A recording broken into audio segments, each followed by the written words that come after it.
l'école telle que nous la voyons, telle que nous en faisons la critique, toi comme moi, puis d'autres, j'espère, n'est pas une machine à émanciper, c'est plutôt une machine à raisonner, à rendre, alors d'abord je pense prioritairement à rendre productif, je veux dire, préparer au marché du travail,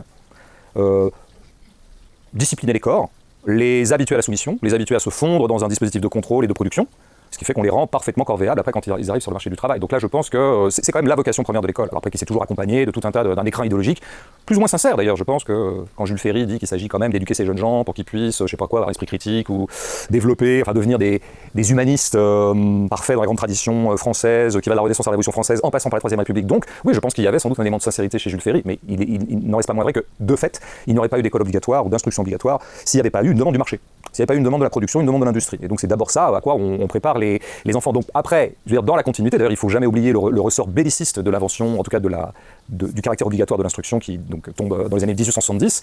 On est dans un contexte où il va y avoir de nouveau la grande revanche avec les boches. Je dis les boches parce que c'est comme ça qu'on les appelait, y compris à l'école. Et parmi ce qu'enseignaient les instituteurs et ce qu'on leur demandait d'enseigner, il y avait le patriotisme, il y avait la haine de l'allemand. Vraiment, c'est factuel, hein, c'est documenté, c'était officiel. C'était pas tel prof un peu illuminé et un peu facho et germanophobe pour des raisons personnelles qui de temps en temps dans son cours glissait des pics anti-boches. C'était institutionnalisé. Et de fait, on fait rarement ce rapprochement-là. Mais une des raisons pour lesquelles on a réussi à mobiliser des millions de prolétaires, ouvriers et paysans essentiellement en 1914 contre les Boches, c'est parce qu'ils avaient été vraiment préparés par une propagande extrêmement tenace, coriace, avec beaucoup d'abnégation.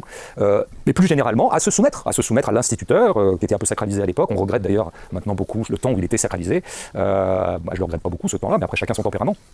Et donc, oui, tu produis la soumission. Donc à partir du moment où il y avait un mot d'ordre, un appel comme ça à dire vous allez mourir pour votre patrie, c'était quand même, oui, il faut le dire, et c'est factuel. C'est pas une vue de l'esprit, c'est pas une analogie que moi je construirais. C'est une continuité objective. C'est pas un continuum que j'invente.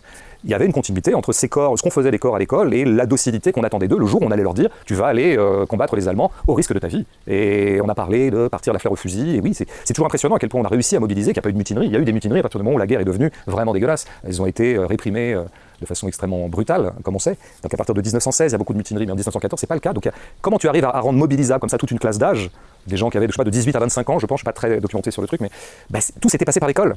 Et ça les avait bien formés, donc oui, je pense. Et alors, a priori, le deuxième but, c'est donc que quand même ils se retrouvent plutôt sur le marché du travail. Mais finalement, entre la guerre et le marché du travail, le lien est un peu douteux. Mais il y a quand même quelque chose, il faut rendre des corps performants et les rendre dociles. Je veux dire, il faut obéir aux impératifs de la production de la même façon que vous obéirez à un ordre sans le discuter. C'est un peu c'est un truc qui m'a beaucoup marqué à l'armée d'ailleurs, c'était vraiment l'idée qu'un ordre ne se discute pas. Je me disais, moi j'enseignais à des officiers et des sous-offs, donc c'est intéressant de discuter avec eux.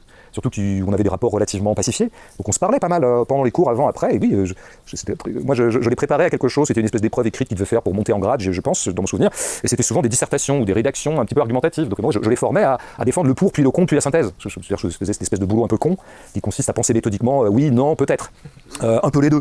À la Macron, quoi. Et je me souviens très bien de discussions avec eux pour dire que c'était compliqué pour eux en tant que militaires de faire le oui, le non et le peut-être, parce que pour eux, un ordre, on obéit, on ne critique pas un ordre. Ce qui d'ailleurs peut se comprendre dans une logique de guerre.